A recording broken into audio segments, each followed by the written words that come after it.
Okay, welcome back to the channel. This is Wes. Nice to see everybody today. We got a nice panel of collectors. First of all, Doctor, how are you doing tonight? Hey, morning. All right, we also have retailer Pele. Yo, it's a glorious 10:05 a.m. in the Eastern Seaboard. How's everybody doing today? Not doing too bad. And finally, we have first time on the channel. We got Sam, also known as Who Lols on Twitter. Yeah, I go by Red Ring Batman too. I don't know if anybody remembers that account. I do remember that account. He had to go underground. Yeah, because I was calling out Stan Lee haters on the like a day after he died. Yeah, that was some weird stuff. They always come out when like someone great like that passes away, and they just come and immediately shit on their reputation, their legacy. I'll never understand it. Yeah, remember Willie? That's just messed up. It was on Thanksgiving break too, and I teach special needs class, so I had that week off from school. I couldn't talk to anybody. That's why I made this account. Yeah, that was like a lonely couple of days. I was like, screw it, made a new account. I've been using this one pretty much. Yep. So, not a whole lot going on. Captain Marvel's going on. Everyone's talking about that. I'm not too interested in that movie, to be completely honest, and I've done enough videos. I'm assuming. I want to use the word. Yeah. Have you guys seen? Nobody here watched it, right? No. Yeah. No, nobody here wants to watch it. Okay. So we're gonna move on. What's up? I saw plenty like that. Jesse is amazing. I saw his review today. Man, he was really hated on it. Yeah, I watched Weaponized Nerd Rage's review as well, and he was not a fan. Needless to say. Well, like my wife got free tickets to go see Captain Marvel, and we're still not going to go see it. So, fuck it. Still want the money back. Not worth the time, huh? If I do go see it, it'll be like one of those situations where buy a ticket for Alita, go see it, and go see Captain Marvel instead. Yeah, so I'm not giving them any fucking money. That's what Weaponized Nerd Rage did. He knows the guy at the theater. Yeah, I was gonna say I thought he just got in for free. Yeah. So, if you're here for the Captain Marvel talk, I hate to disappoint you. We're gonna talk nerd comic stuff, and we're just gonna talk about some of our favorite comic events that have happened. Maybe we'll talk a little bit about War of the Realms, one of Marvel's big upcoming events, maybe at the end, and see what everyone thinks about that, what the enthusiasm left is for that event. But we'll just start out with some personal favorites, and I thought I'd send it over to the Doctor. I'm assuming we're going to hear something about X-Men. Shocking, yeah. No, I think you know what? Actually, I have two events, and one is not an X-Men event that I absolutely loved. The first was Onslaught. Onslaught was, you know what? I just loved that goddamn event for some reason. It was huge and sprawling, and it gave the lessons that Marvel learned from that were so terrible in the way that they apply to events, how they do them today. But I still loved that event. It was basically two bookend books, and the entire story of it really just occurred only in X-Men and Uncanny X-Men. Every tie-in actually kind of made sense.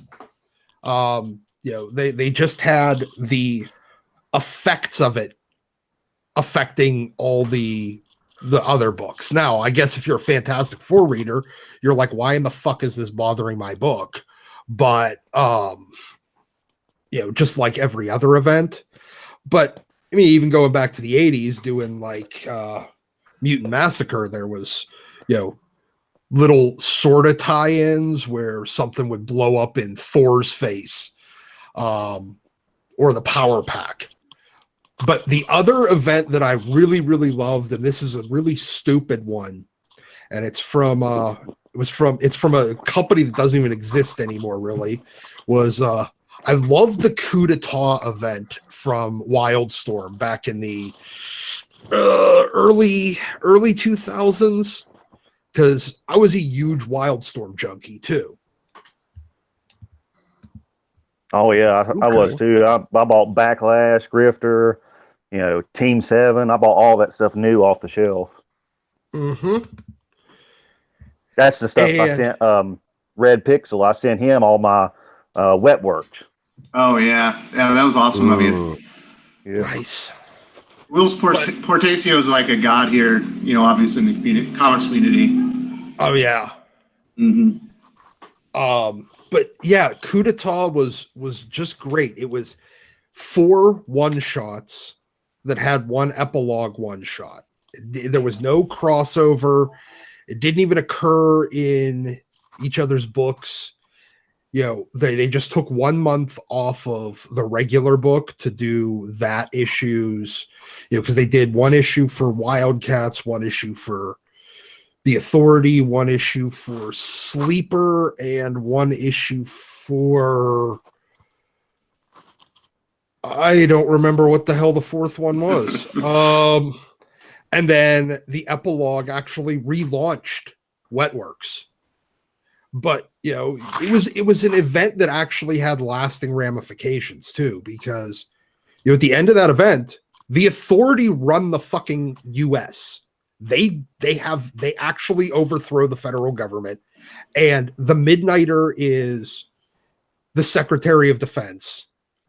Jack Hawksmoor is the president. I don't remember what Swift or Apollo or whatever we're doing. I think Swift might have been the Secretary of State. But having the Midnighter as your Secretary of Defense, you thought having Tony Stark as the Secretary of Defense was interesting. How about a guy that actually has a fight computer built into his fucking brain? Wow. It'd be like having Batman as your Secretary of Defense. I don't know. Mad Dog Maddox was pretty fucking close to that. I mean, that son of a bitch is crazy. Yeah, he was universally feared, but yeah, but about right on par, just with a fight computer built into his brain. I mean, Mad Dog might have actually had a fight computer built into his brain too. Yeah. Scary guy. But bringing all this up, it really saddens me that DC is so underusing the Wildstorm characters. I'd love to see Backlash back again. Well, he is sort of in that Warren Ellis The Wildstorm series, which is it's okay. I mean, but it's kind of one series for the entire universe, and everything is very, very, very down to earth. It's like it is incredibly low. If you think early 90s Jim Lee, Wildcats, and or even the like Travis Charest era, or the Ellis and Brian Hitch Authority, even Warren Ellis with Tom Rainey on Stormwatch. That if that is what you're expecting from Wildstorm, the Wildstorm is about as low T as you can get compared to it. Yeah, that's what Star Tager is saying in the comments. He said it's extremely boring. Yeah. So one thing he brought up, which I think is interesting, and I wasn't reading comics when it happens, when DC and Marvel actually did their big crossover event. I believe it was called like Amalgam, right? Yep. So like, how big was that as a fan at the time? Was it as mind blowing as I was imagine it would be at this time? Like, I would love to see a DC Marvel crossover. That would be amazing. The Amalgam was actually pretty cool. I've got most of them, like Dark Claw and the Iron Lantern and all that. It was actually pretty cool. I remember buying it new off the shelf. I remember buying a lot of this stuff new off the shelf, especially the early Image. And didn't they do like a thing where the fans voted on which character got to win, like the Marvel character, the DC character? I thought that was the because they did a couple of things that kind of all worked together there. They did amalgam or amalgam. I always when I was like 15 and this was coming out, I'm like, is that amalgam? And then I realized I can't fucking pronounce things. And they did That's the one where plus they did, yeah, that was the merger.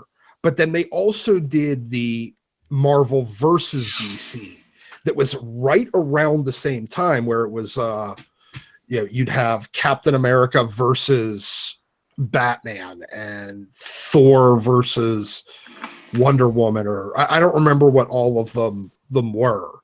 Well, X-Men versus Teen Titans. Yeah, that would be awesome. That was that was a one shot that was actually really good. Kind of tricky to find too, in good shape. But are you talking about the 70s version? Yeah. Mm-hmm. Okay. The one shot. Yeah. Yeah. Well, I was thinking the X-Men or the Marvel versus DC from the 90s that was right around the same time. I think because it was like Superboy versus Spider-Man. Ah, okay. The ones from the mid 90s. I know the thing I remember the most about it was it proved that the Incredible Hulk was the strongest Marvel character. Like there was a mountain literally trying to crush a whole bunch of superheroes, and the Hulk actually held it up. I do remember that part. It was, that was Iron Man and Doctor Strange were like aggravating the shit out of him just to keep his strength up, so everybody wouldn't get crushed. Keep him more angry.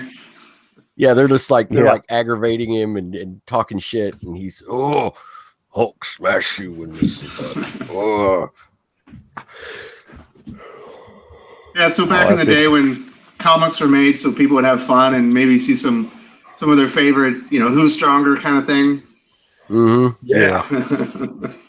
You know what gets on my nerves about all this stuff? All the successful Marvel movies are all based off of old material. Very old material. You're not going to see today's comics. They're not going to make movies out of this stuff in 10 years, No, because there's nothing iconic about them. They're just, I mean, when did Infinity War come out? Was it like 92, something like that? I can't remember. Oh, I think that was Infinity Gauntlet. Yeah. I think Infinity Gauntlet was mid-90s, early mid-90s. Yeah. Yeah. And then I think Infinity War was 90. I think it was a year later, maybe 2 years later. Yeah, so they're basing these movies on old stuff. The stuff out now, like, we was talking about, someone's talking about the events earlier. Have y'all been reading this new X-Men stuff? I read 2 issues. That was enough. Extincts or something. They're like not having sex anymore, and they're back-grown babies. I'm like, what is going on here? Yeah. Like people are getting in trouble for having relationships, like touching fingertips. Yeah, this is like far from Age of Apocalypse stuff, And they're going to call it Age of X-Men, and it's nowhere near.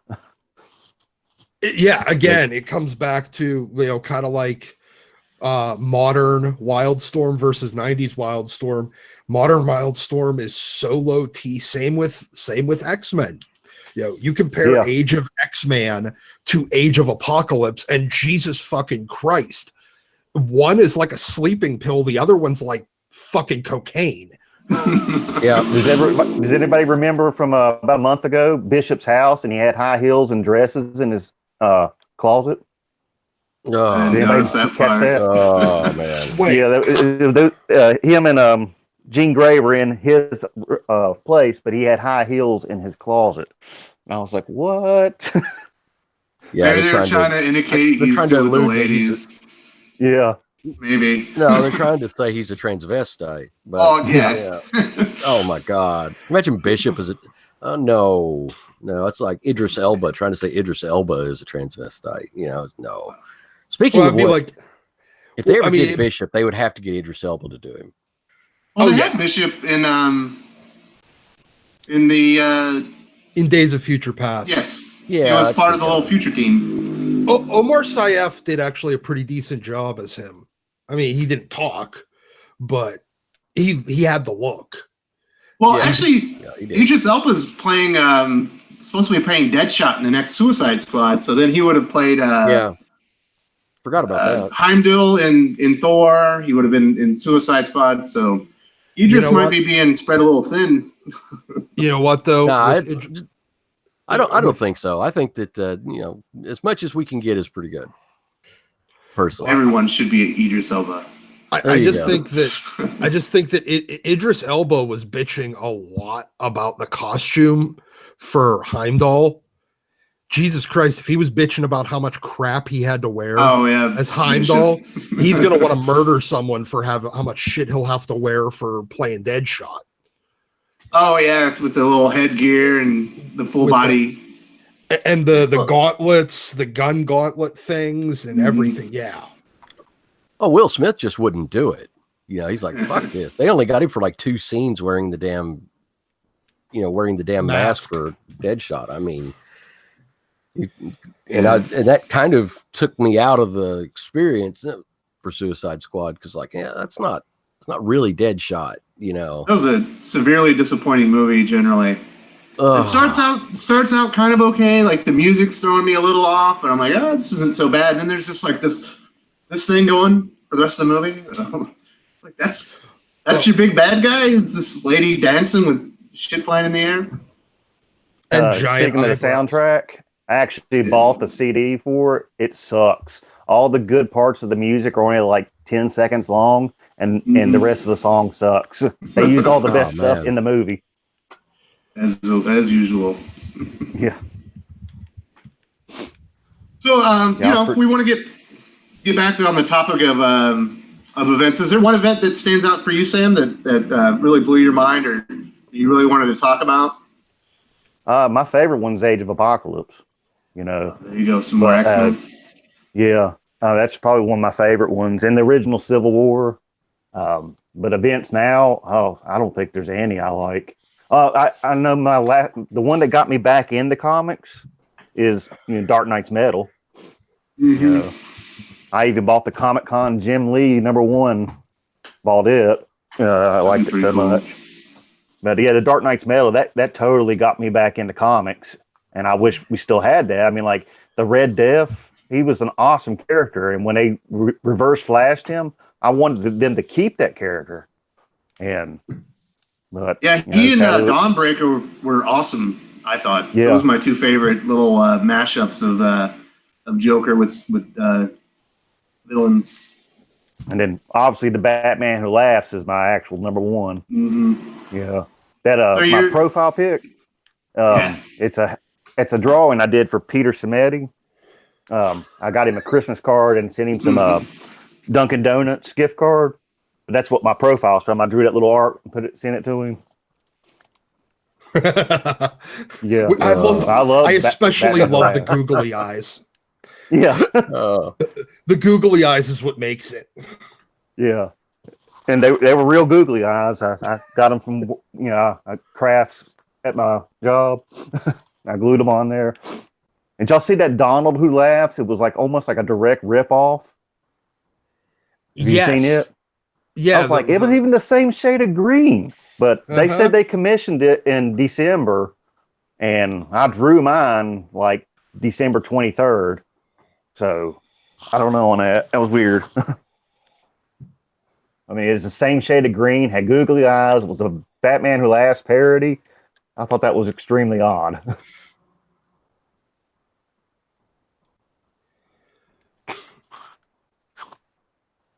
Any other recommendations on Pele? How about you? Oh, okay, my turn. Well, the original Crisis on Infinite Earths and Infinite Crisis. That's really what. Yeah. Yeah. But I love it. It was just me, but of course it was a different era back then. Where comics were dirt cheap. And it was for me, it was no big deal. I've got to get all these because they're all Crisis. And sometimes the Crisis crossover was just that the sky was a different color. or there was absolutely nothing fucking tied in at all, except for, oh wait, the sky is a different color, and there's like, a building knocked down over there. That's the only thing that, connecting them. But but they got me really into into DC because I'd only been Marvel up to that point. And as far as Marvels, of course, the Secret Wars 2, those are great collectibles now too, by the way, especially the of course, you've got the black costume, Secret Wars 8, Secret Wars 9. I found a copy of Secret Wars 8 sitting in a dollar bin a couple of months ago. Wow. But we'll get to that one when we get to that subject, because we know that's near and dear to a couple of our hearts here. Finding gems in the diamonds in the rough. But sorry, I can't, go ahead. I can't wait to tell you about some of the ones I found for $1. But the interesting thing is, I compare the hype back then to like those old connecting series and the big events and War of the Realms, stuff like that. Now, nobody who comes into my shop is talking about War of the Realms. And when I ask my old timers and I ask my people, hey, do you want a copy of War of the Realms? You want me to get War of the Realms? No, not interested. No, don't care. No, pass. And nobody fucking wants it. What is it even about? It's the whole thing with the elves and the whole situation between all of the realms of Midgard and Valhalla and Asgard. You have all the realms in conflict basically right now, and with Malekith I think is triggering most of it, but nobody fucking cares. It's just I know that the only thing that might be the saving grace is that Donny Cates is involved directly with it. So I'm not completely writing it off, even though he is a dipshit kind of social justice wanker now. Yeah. But where he was really good for a long time, and then he finally came out as an asshole. But the Venom comic hasn't been really good here lately. When he had the wings and he was going all War Machine like with all the weapons, that stuff was awesome. And now the Venom costume is like some ex-girlfriend that's trying to get him back or something as a dog. Totally weird. It's gotten a little bit shark jumpy for the most part now. I'm not impressed with it, but I like that it pissed off the shippers. Yeah. Mm-hmm. There's that. Yep. But World War ahead. Hulk. As far as events, World War Hulk is one of my all-time favorites. I just love Hulk. Yeah, that and World War Hulk. But when Hulk, World Breaker Hulk just decided to you fucked with my life, you killed my family, you've done all this shit to me, and now it's time for you to fucking get back. And oh my, what he absolutely just destroys pretty much the Marvel universe. And everybody always wondered what happened if the Hulk had infinite rage. And there's nothing. He broke this eastern seaboard with a single stomp. He caused an earthquake. The only person he didn't mess up was Xavier, and Xavier wasn't there for the Illuminati meeting to send him off into space, as he's the only one they let off with a pass. Like when he showed up at the moon, the Inhumans, and Black Bolt is screaming at him. I mean, a whisper from Black Bolt is supposed to be able to level a mountain range, and he's screaming right in Hulk's face, and Hulk is not even slowing down. And he's like, "Yeah, I'm not here to listen to you talk. I'm here to listen to you scream." And it just breaks him. I'm like, "Oh fuck yes!" But what do you think about the current Hulk, the Immortal Hulk? I love Immortal Hulk, although I don't Yeah. like Al Ewing as a Yeah, person. He's another one of those. He's another one of those social justice dipshits, and Yeah. he was really mean to the fans. But he is pulled off of his attacking the fans now. Although he still says a lot of political shit, he doesn't attack readers anymore. And I don't care what his politics are, as long as he's not attacking the fan base. So Yeah. I've given him another shot as far as that's concerned, as far as just his work. And Immortal Hulk has been fantastic. You know, it's probably going to go down as one of the all-time best runs of the Hulk. So Yeah. it's really fantastic. And if you haven't read it, well, you probably should wait. Just get the trade paperbacks. I think there's several of them out now, because the individual comics are spiraling up in value to the point where, some of them are not easily attainable for normal pricing. So yeah, Didn't know I saw that. that on your Twitter. You were recommending a couple of issues with Immortal Hulk. What were those again? Because they were rising in value so much. Avengers 684 is the first full appearance of the Immortal Hulk. The original cover, not the Scotty Young variant, but the original cover of it with the who did the face of him? Terry Brooks. Okay. Cover, the Brooks cover. Absolutely gorgeous cover. I'll agree with that. And it's a gorgeous cover. It was not printed to the moon. I think had a print run of about 50,000, which is not really high. It's right now it's pushing about $60 to $70. If you can find one for about 30 to 40 or less at an LCS, grab it, because that's going to be, for this generation, what we're seeing right now in this generation of collectors, that's going to be their Amazing Spider-Man 300.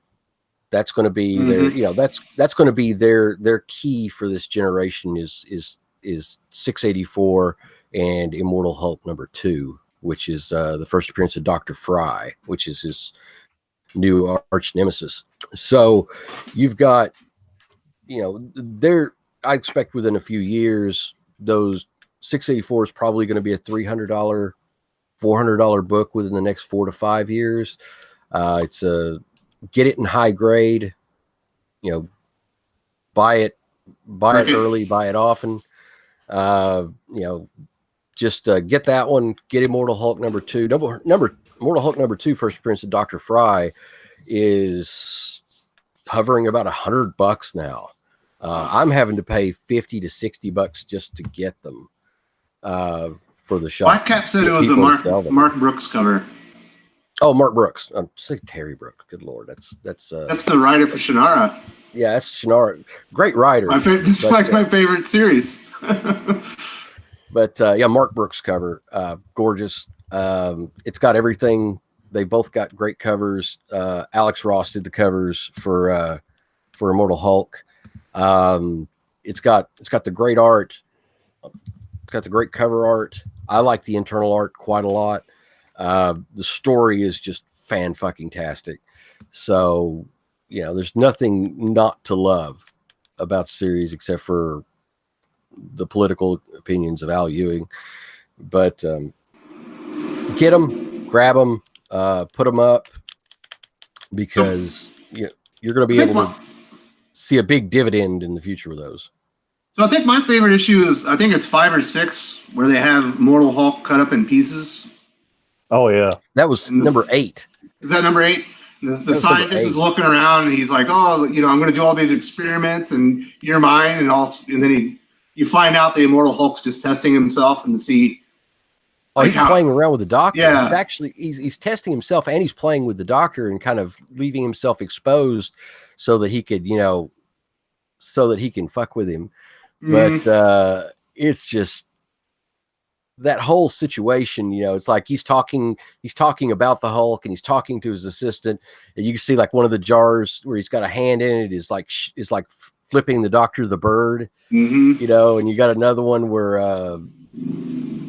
the Hulk is laughing at him. You can see his mouth is open and he's laughing, his head in the jar like that, and it's like the Doctor hasn't quite figured out that he's dead. Yeah, the joke's on you. The joke's on you, buddy. Yeah, that issue in particular was just amazing. I've read it like 2 or 3 times. I'm like, man, this is really good. It's really good horror shit on that book. Yeah, it reminds me of the old days of the House of Secrets and House of Mystery. That's what made the original Swamp Thing run so good. You had that great art with the compelling storytelling, and so we've got that now. And if that, if the great storytelling and the all that together means something to you, then really the Immortal Hulk is the pick right now. Absolutely.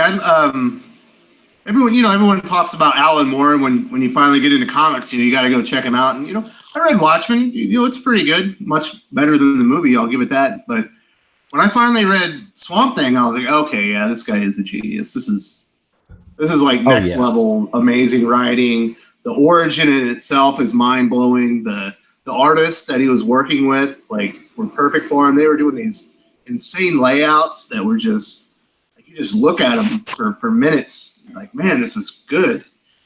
I wish you don't see really a lot of that stuff anymore. No, you don't, and that's why when we do find those gems, I mean, I know a lot of people have written off modern comics, they've written off Marvel and DC, but when we do find those gems, it's important for us to recognize the industry, to get in on kind of positively reinforcing that there are certain aspects that are still good, and for us to take advantage of them. Disney and those, they're going to notice, trust me, they're going to notice when people buy certain things and when they get a lot of positive buzz from the fans for this stuff, and they're going to want to repeat that process. They're going to want to repeat that. So if we teach them, this is what we want, this is what's good, this is what we love, then we'll see more of it. I really believe that. I know there's a lot of people black-pilled, but I believe that. So that's one of the things I noticed about Hibbs, state of the industry speech, where he's, I truly believe we're in a golden age of comic books. I was like, I don't know about that, but I do believe we're in a golden age of comic book nuggets, where there's this really good stuff, but the noise level's been raised so high because there's a saturation in the market that you have to search harder and harder to find the stuff that's actually worth your time and money. So that's why when you find something, you need to be excited about it and let people know that there is good stuff out there. There is good Marvel to read. There is good DC. There's good stuff. You just have to really dig to find it. Yeah, well, that's what I was like. Everybody knows I don't like Riri Williams. She's a psychopath. And then, but that makes me sexist and racist. But I was heavily promoting The Silencer and Crickets. Nobody cared. And that's a good book.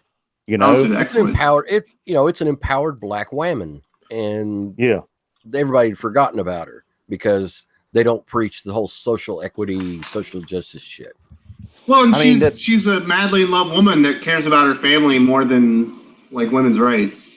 Plus, well, like the very first issue, she gets beat up while putting groceries in the back of her van, and gets her ribs cracked, and comes home, and I see the dad cooking dinner, and I'm like, oh great, there's your stay-at-home dad. Turns out he made a really good sell at real estate, and he came home early to celebrate and surprise her with dinner. I was like, this is a good couple. It's relatable. Well, they don't like those type of books just because they didn't steal something in the process. Exactly. There's this thing where it's not actually about equality or anything like that, or representation. It's about taking something away from someone else. Yeah. So also, sadly, you're right. Yeah. Silencer doesn't do that. Definitely not. Wow. Also in the comment, Star Tazier brings up Morrison and Sharp's current Green Lantern run. So what are your guys' thoughts on that? I think Sharp's art has been mind-blowing. Like what he's doing right now is next level genius. But I haven't liked Morrison's writing as much. I think it's a little too strange. Yeah, I just find it so odd that even in Skyver, when he did the original Green Lantern Rebirth, he put Hal Jordan up there with the Trinity, and seeing this comic today, it don't even have the same weight, the new one. I don't know how everybody else feels on that, but I mean, I remember buying Rebirth off the shelf and just thinking Green Lantern is amazing. And because of Rebirth, I filled up a long box of Green Lantern. Right. I have more Green Lantern than any other character because I've got quite a bit, but it's mostly Silver Age. Mostly Silver Age Green Lanterns. Those are my jam. But the Grant Morrison's run now. Yeah, I think that the writing is suspect a bit. I'm not really grooving on that, but the artwork really kind of makes up for it. I can What get do you think lost about the in those volcano panels. guy? What do you think about the volcano guy? Yeah, I was like, what's going on here? Good art, but it's just weird. Well, it's just amazing. I can get lost in those panels, like I was talking about. I can just sit there for 5-6 minutes, just looking at each page and just wow. It's like then he's not using models. This is hand drawn. This is old school, and really just stunning. It's the kind of stuff that is going to be collected in the future simply on the weight of the artwork alone. So, it's like early Spider-Man. It's like an early Spider-Man by McFarlane.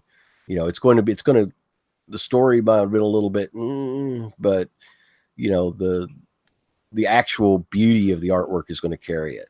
So I still got all those McFarlane covers, the variants, the tribute one and stuff. Mm-hmm. I've got the gold one and silver one.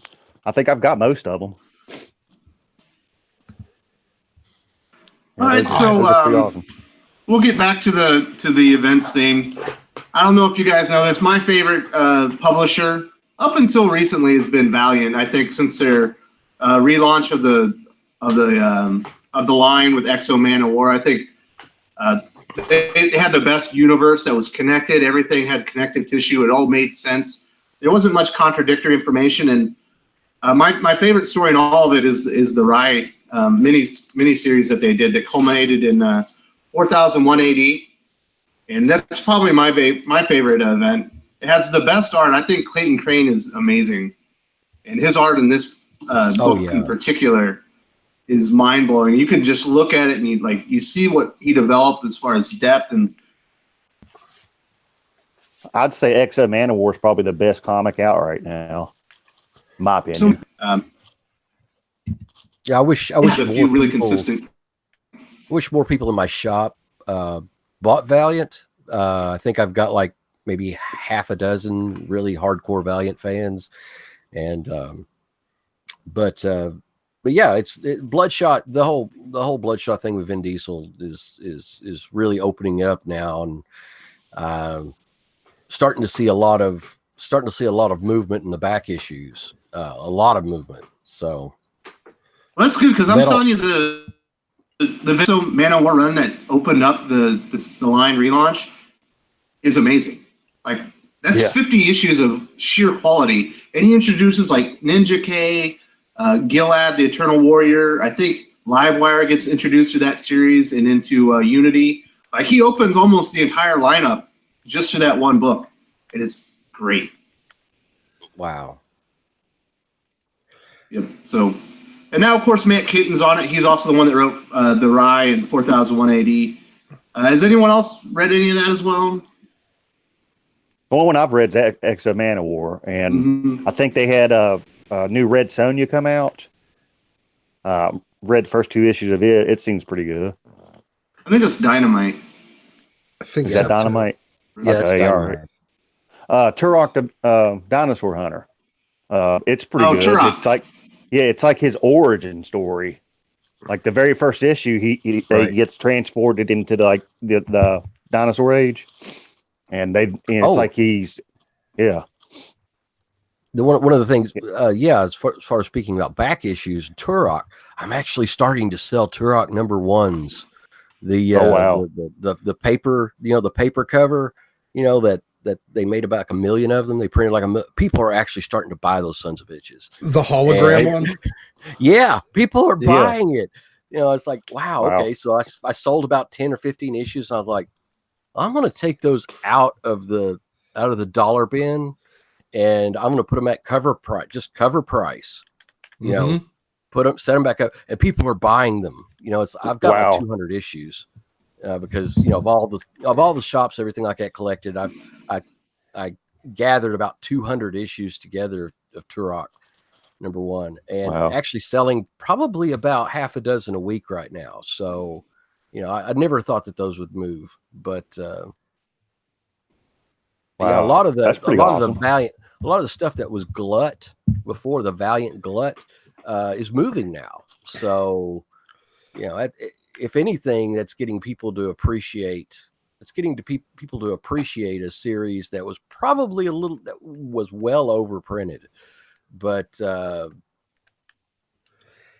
now can actually start to see a new generation of readers. Is any of the modern Valiant stuff connecting back into the 90s, the Jim Shooter era Valiant story? Is there any connection at all, or is it as disconnected from the Jim Shooter era Valiant as the Jim Shooter era Valiant was disconnected from the Dell and Gold Key stuff from the 50s and 70s that before they licensed all that stuff? Is there any connection at all? Like continuity wise on that. Let somebody else get on that. They're probably the I don't personally know seems of it. like it. The Exo Manowar seems like it references the original series because it talks about his wife and his child, and it talks about where he was in the Roman Empire. And I think I remember all that stuff being on the original series. Well, that's all. I don't know. Covered in like the first 3 issues of Exo when it relaunched. I know that because I read all that. I think that the connectivity is better between old Valiant and new Valiant than the old Gold Key. There's just much more connectivity. That's my impression of it. Is there's much more connectivity between the two Valiant eras than there is between the Valiant and the Gold Key. Okay, I was just curious because I haven't read any of. I mean, I got into Valiant in the early 90s just like everybody else did when they wanted kind of that separate. They were tired of they liked still Marvel, but when Image launched and Valiant was starting to get big, and a lot of people wanted that other universe to read. They were trying to figure out which one that universe was going to be. So I got into it like everybody else, but I don't recall at all any of it story wise. I don't remember any of it, and I never bothered to read modern Valiant because I mean I still kind of have that little bit of a disconnect with old Valiant because of the way that kind of when Acclaim bought them and they started and then they went into bankruptcy, and then what were they doing, Unity 2000 at that point, and then it just kind of never ended because the company went out of business. Right. So I have a little bit of that like reluctance to jump onto modern Valiant as a result. Yeah, I think there was a lot of hesitation. Well, a lot of the old Valiant readers have left comics because of the state of the comics industry. But the ones that still remained were kind of like, I don't know about this. but like I said, they are buying, at least in smaller numbers. So, it's not dead. It's just not where it was originally. Yeah. I think that's actually, finding all these back issues and, growing some of the interest in them.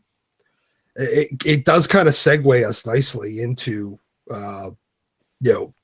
collecting on a budget, because there's a lot of old material out there that was, it went from being good and desirable in the 90s, and then in the mid 2000s, it kind of become dreck.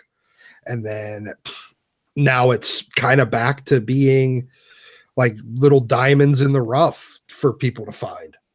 Can you believe that Spawn number one that was printed to the point of insanity, near mint Spawn number ones are selling for close to $50 now. Jeez. Wow. Yeah. $40 to $50 for near mint Spawn number ones. I've got a CBCS graded 9.8 Spawn number one that we sold for $140. Wow. Damn. And I swear to God, never would have expected that to ever happen, but it is. And, I can't get it. I can't get over it. The Rye Zero, which is exploded now, of course, because of Diesel and the Bloodshot movie on the horizon. Rye Zeros now, when I can get them, they sell immediately for $65, 65 to 80 near mint plus range.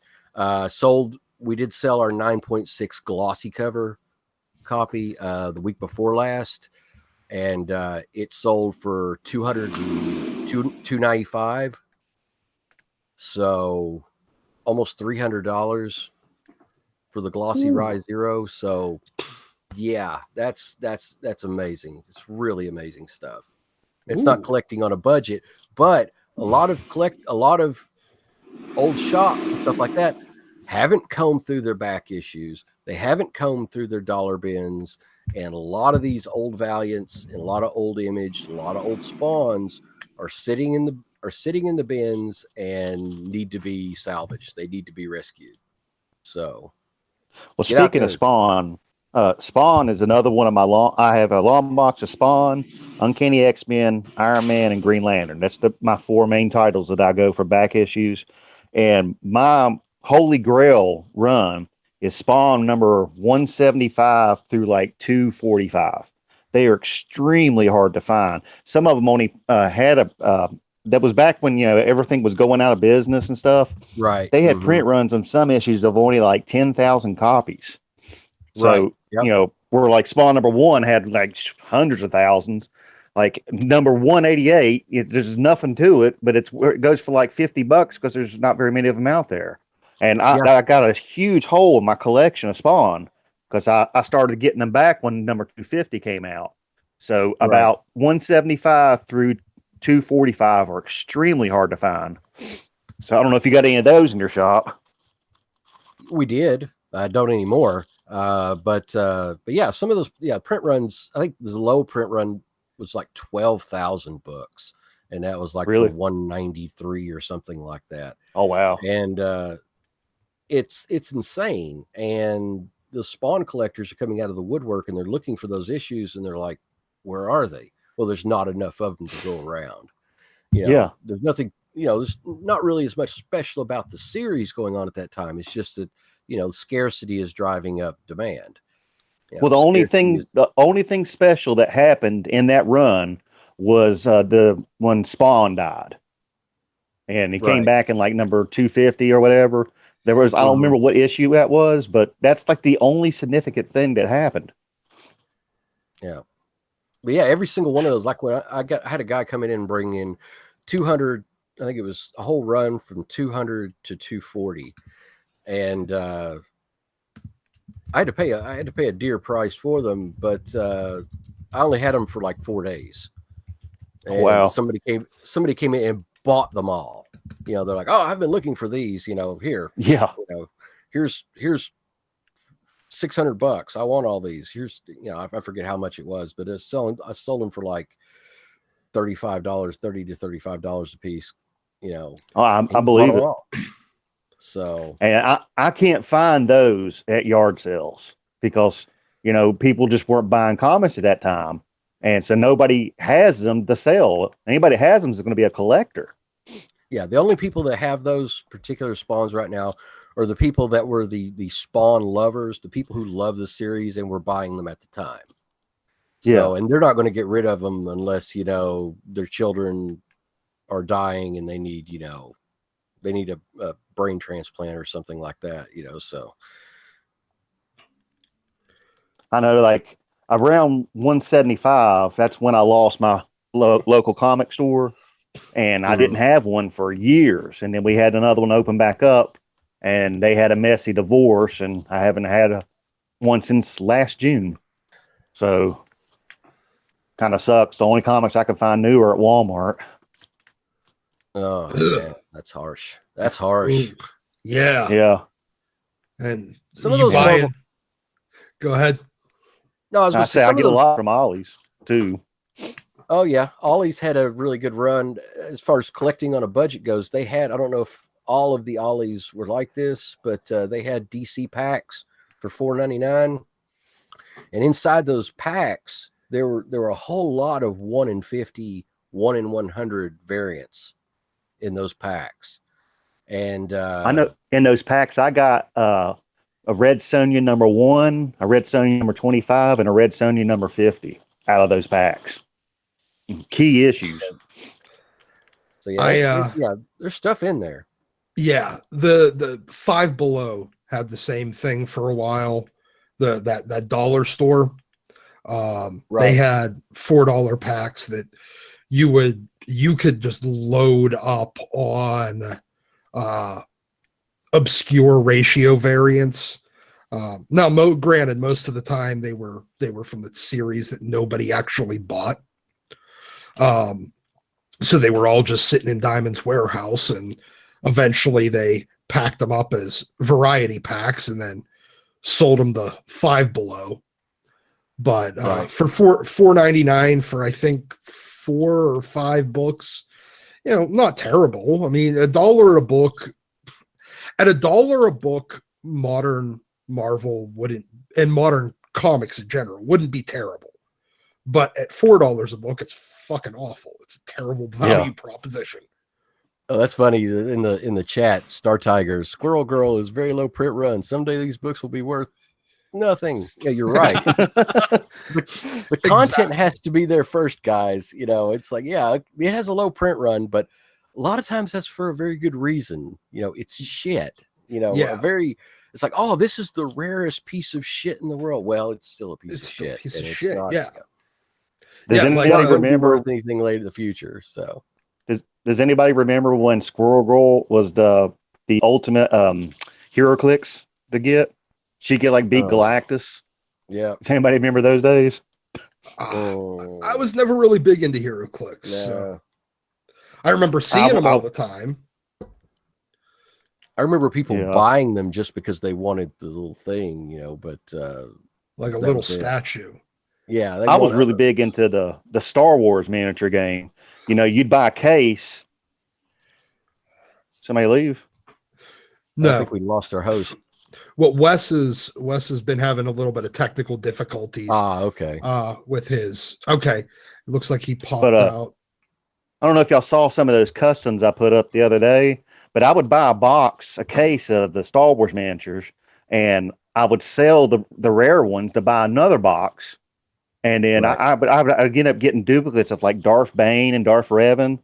And then I would take the commons and uncommons and I would cut them up and use green stuff and turn them into other characters. I made a female Revan about 20 times. I got about $50 each out of. Wow. Not bad. That's not I even made, do you remember the Bull Rancor from Force Unleashed? No. You remember it? No. It was he had like a bunch of horns and stuff like that. I got a regular Rancor and turned it into the one from the Force Unleashed. Made a custom card for it. I had an actual piece of plastic with its name and number on the bottom of them, and I got like $300 out of him. And that Darth Treya that I put up the other day, it had the base with the 3 floating lightsabers. I got 200 out of her. People were crazy, and I'm like, I almost want to get back into it and make make Kylo Ren and stuff like that. But damn it, I hate Star Wars so much right now. Yeah, I'm just kind of I'm out of Star Wars completely until when or if they decide to unfuck themselves and get their heads out of their asses. So, and that's saying a lot because I am a huge Star Wars fan of the original.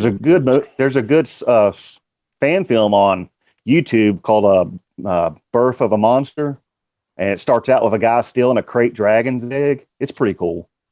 But anything like official, man. Yeah, that gets on my nerves so much on that stuff because, like, even when there wasn't movies out, fans bought stuff. Like Jason and Jaina Solo, the Solo twins. When they first came out, you could sell them for like $100 each on eBay, and people would buy that.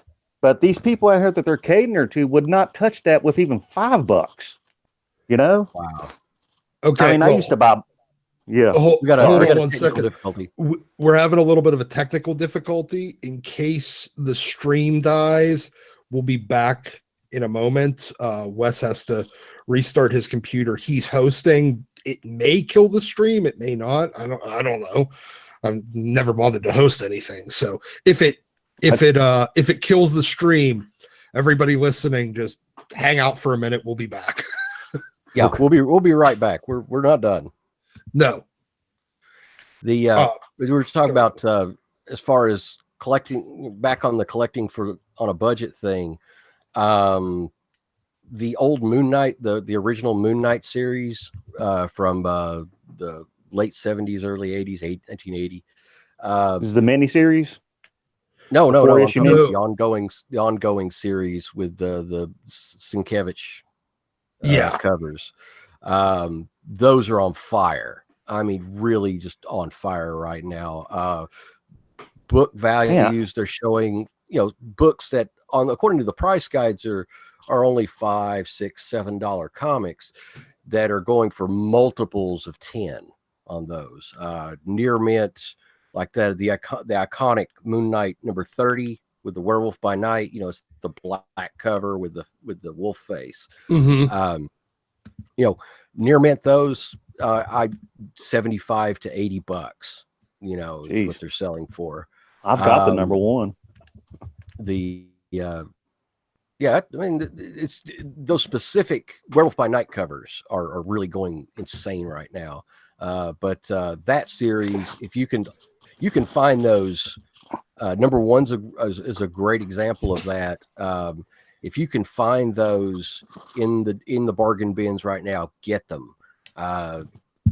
Moon Knight's going to be relaunched at some point.